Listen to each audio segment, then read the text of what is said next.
बच्चों पिछले वीडियो में हमने जहां तक पढ़ा था उसके हम लोग आगे देखते हैं। देखिए अब आपका अगला टॉपिक है कैरेक्टरिस्टिक्स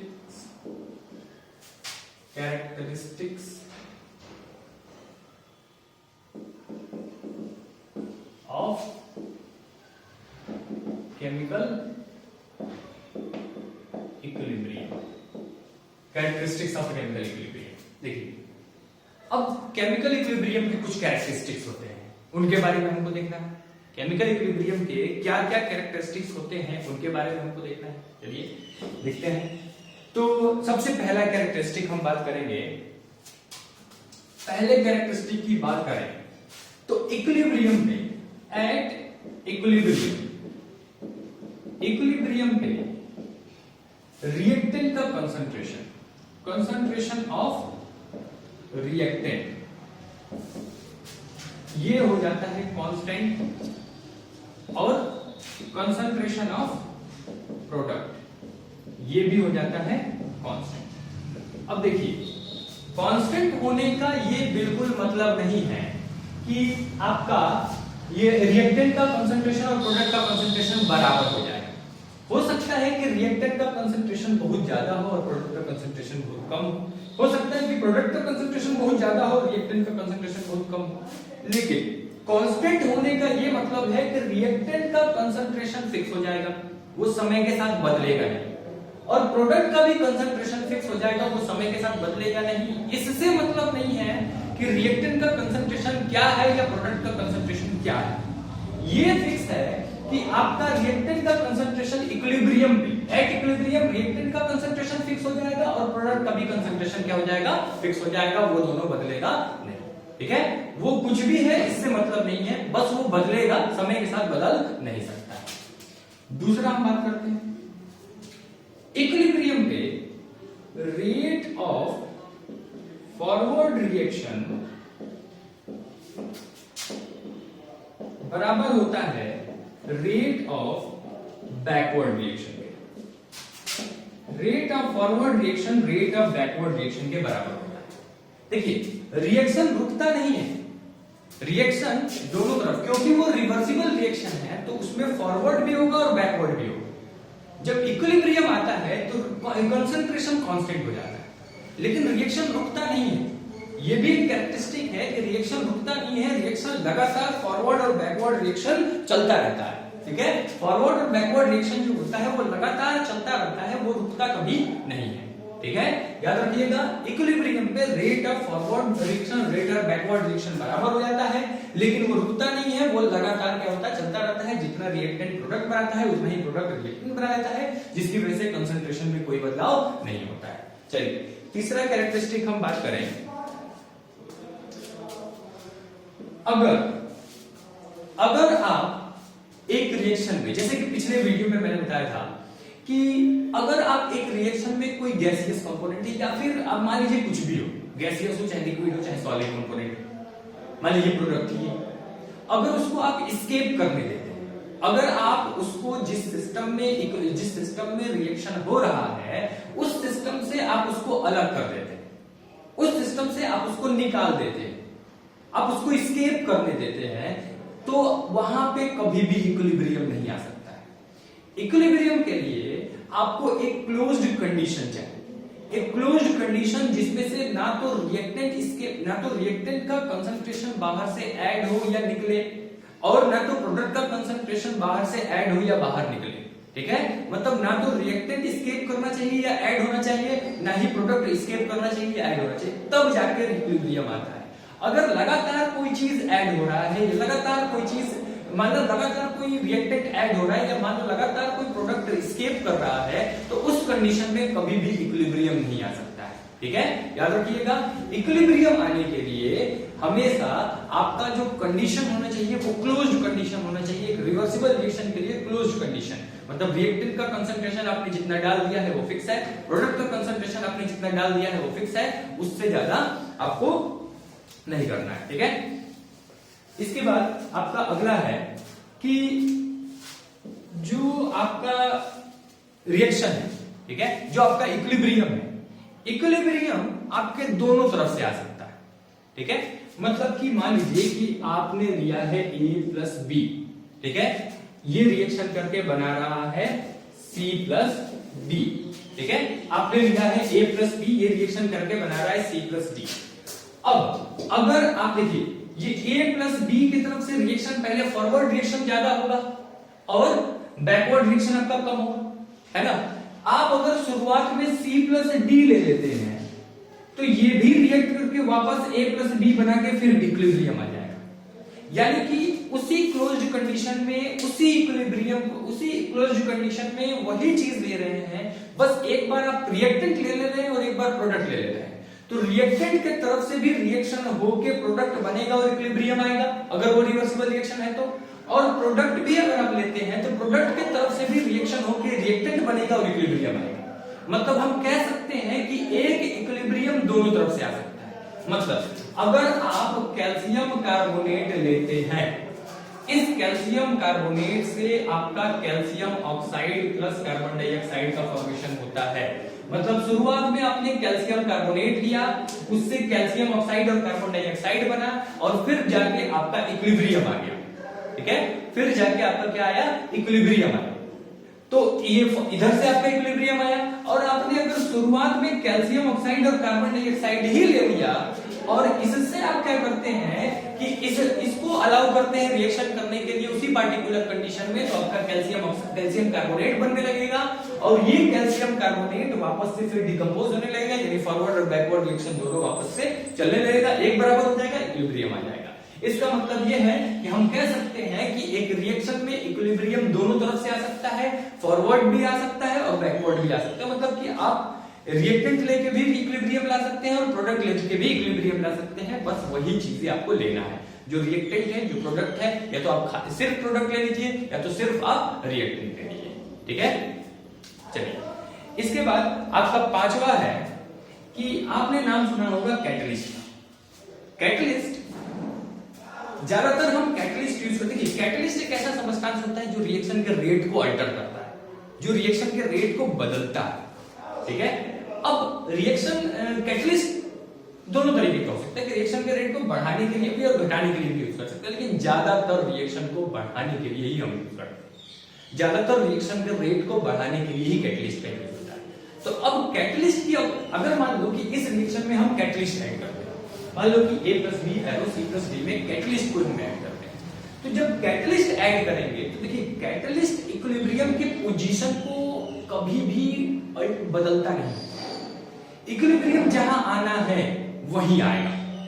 मतलब अगर 100 से बिना कैटलिस्ट के अगर 100% A प्लस बी है, ये टूट के 40% होता है, जब मतलब ये रिएक्शन करके जब 40% हो जाता है तब इक्विलिब्रियम आता है, मान लेते हैं बिना कैटलिस्ट के। जब हम कैटलिस्ट भी यहां मिला देंगे ना, अगर यहां पे हम कैटलिस्ट भी मिला देंगे तो कैटलिस्ट के मिलने पर भी रिएक्शन का इक्विलिब्रियम तभी आएगा जब 40% A और B बचेगा।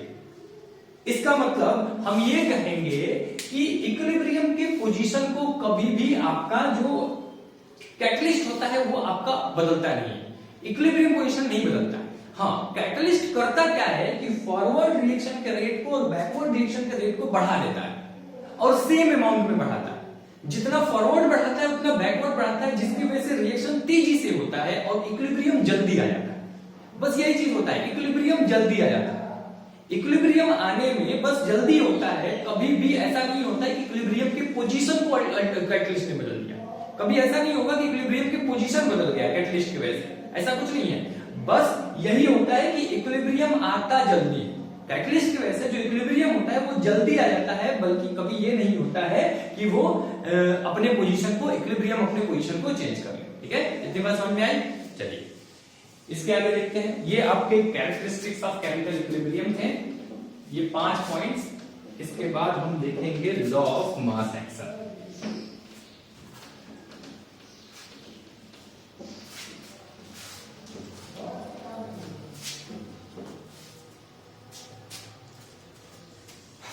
देखिए law of mass action, law of mass action कहता है कि अगर एक सबस्टांस को एक केमिकल रिएक्शन कराने के लिए हम लेते हैं, ठीक है, अगर एक सबस्टांस को हम लेते हैं केमिकल रिएक्शन कराने के लिए, तो वो किस रेट से रिएक्शन करेगा? वो पार्टिकुलर सबस्टांस, मान लीजिए कि ए हमने लिया है रिएक्शन के लिए, तो ए पार्टिकुलर जो सबस्टांस है वो किस रेट से रिएक्शन करेगा, ये बात डिपेंड करता है कि हमने उसका एक्टिव मास कितना लिया है, हमने उसका एक्टिव मास कितना लिया है। लॉ ऑफ मास एक्शन में एक्टिव मास का मतलब समझ लीजिए। लॉ ऑफ मास एक्शन में एक्टिव मास का मतलब होता है मोलर कंसंट्रेशन। मोलर कंसंट्रेशन, पहले मोलर कंसंट्रेशन नहीं था तो एक्टिव मास टर्म का यूज किया जाता था, अब ज्यादातर मोलर कंसंट्रेशन कहा जाता है, लेकिन लॉ ऑफ मास एक्शन को जब भी स्टेट किया जाता है तो एक्टिव मास ही लिखा जाता है। तो अब एक पार्टिकुलर सबस्टांस ए किस रेट पर रिएक्शन करेगा, ठीक है, एक पार्टिकुलर सबस्टांस ए किस रेट पर रिएक्शन करेगा, ये डिपेंड करता है कि उसका एक्टिव मास या हम कहें कि मोलर कंसंट्रेशन हमने कितना लिया, ठीक है। मतलब कि the rate at which A reacts in a chemical reaction is directly proportional to its active mass, to its molar concentration। मतलब कि जितना ज्यादा हम मोलर कंसंट्रेशन A का लेंगे उतना तेजी से A रिएक्ट करेगा, और जितना कम हम molar concentration active mass A का लेंगे उतना कम वो रिएक्ट करेगा, ठीक है। जितना ज्यादा हम लेंगे उतना तेजी से रिएक्ट करेगा, जितना कम हम लेंगे उतना धीरे धीरे वो रिएक्ट करेगा, ठीक है।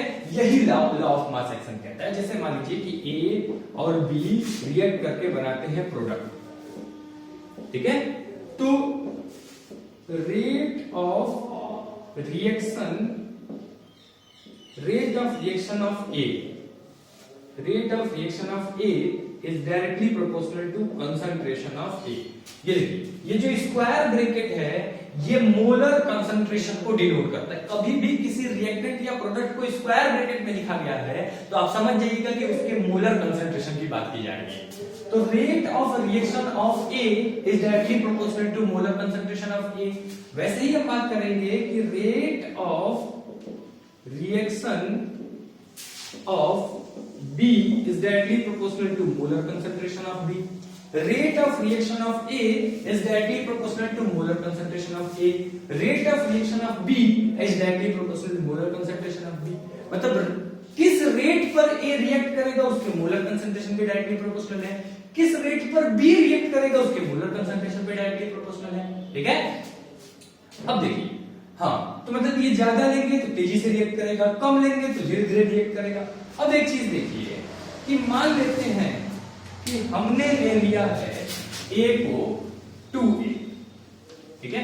रिएक्शन में मान लीजिए कि आप देखते ही हैं कई बार बैलेंस करने में हमको A ना लेके 2A लेना पड़ता है, प्लस B एरो आपका प्रोडक्ट बन गया। अब यहां पे जब लिखेंगे तो यहां पे आपका हो जाएगा, लिख सकते हैं A plus B arrow product होगा, A plus B arrow product.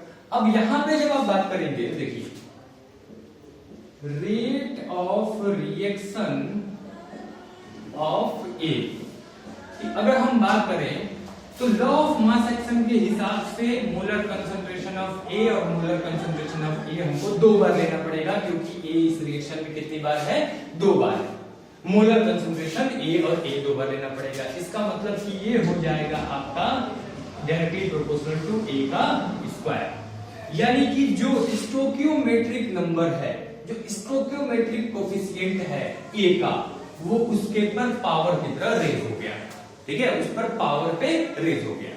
अगर यही 3B होता, अगर यही 3B होता तो हम अगर बात करते कि rate of reaction of B, rate of reaction of B की हम बात करते हैं, देखिए rate of reaction of B की हम बात करते हैं तो ये डायरेक्टली प्रोपोर्शनल होता है B के क्यूब के, है ना, B के क्यूब के डायरेक्टली प्रोपोर्शनल होता है, क्योंकि इसका कोफिशिएंट क्या है, 3। तो जब भी आपके कोफिशिएंट्स आएंगे, ठीक है, एक पार्टिकुलर बैलेंस्ड केमिकल इक्वेशन अगर आप लिखते हैं तो उसमें आपको पता करना है कि एक A का रिएक्शन का रेट ए के किस पावर पे डायरेक्टली प्रोपोर्शनल है, तो आपको करना पड़ेगा उसका कोफिशिएंट देखना पड़ेगा। तो rate of reaction of A is directly proportional to A का स्क्वायर, और 3 भी है तो rate of reaction of B is directly proportional to B का क्यूब। अगर दोनों का कोफिशिएंट 1 और 1 है तो rate of reaction of A equal to is directly proportional to concentration of A, और rate of reaction of B is directly proportional to concentration of B. ये कहता है आपका लॉ ऑफ मास एक्शन। ठीक है, यहां पे आप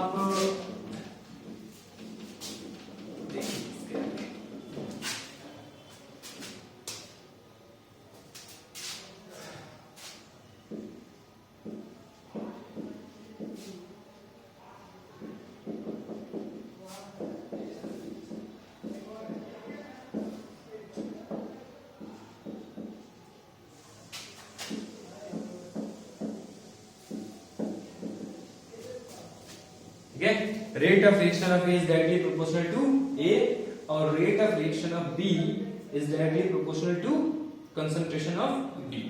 ठीक है,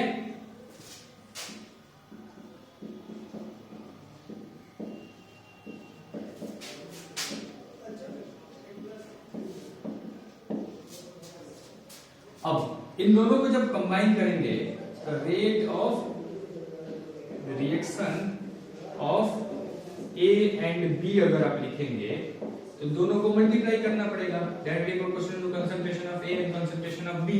ठीक है, अब rate of reaction of A and B equals to हो जाएगा K F concentration of A concentration of B, जहां पे के एफ जो है ये एक आपका रेट कांस्टेंट है for forward reaction, rate constant for forward reaction है।